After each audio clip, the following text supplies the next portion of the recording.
Se eu morrer sem ter neto, eu quero, no meu caixão, no lugar de flores, é pra fazer um bocado de bonequinha. Sabe essas bonequinhas carequinhas?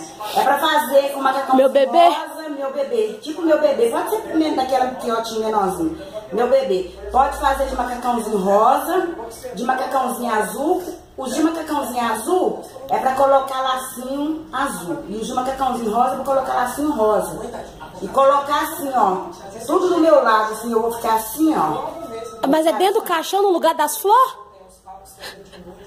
Credo, mãe. Tá repreendido em nome de Jesus, mãe. Repreendido, é assim que eu vou ficar. A gente vai inchar. E pena que eu não consigo inchar a capela do olho, porque a capela do olho vai ficar assim.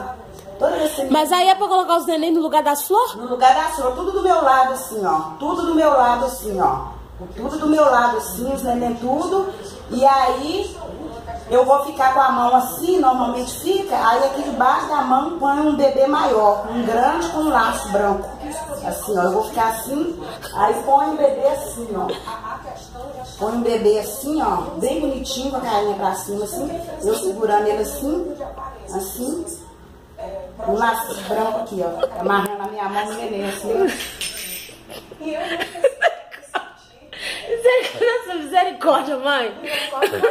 Eu não vou ter filho, não. Agora eu não vou ter. Eu tenho que ir na faculdade. Meu irmão tá aí, ué. O dinheiro que você ia guardar pra você criar seus filhos, vai guardando ele pra você mandar fazer os bonecos pra mim e chorar. Não custava nada ter dado pra minha avó os netos, agora eu vou ter que ver esse monte de boneco. Foda-se.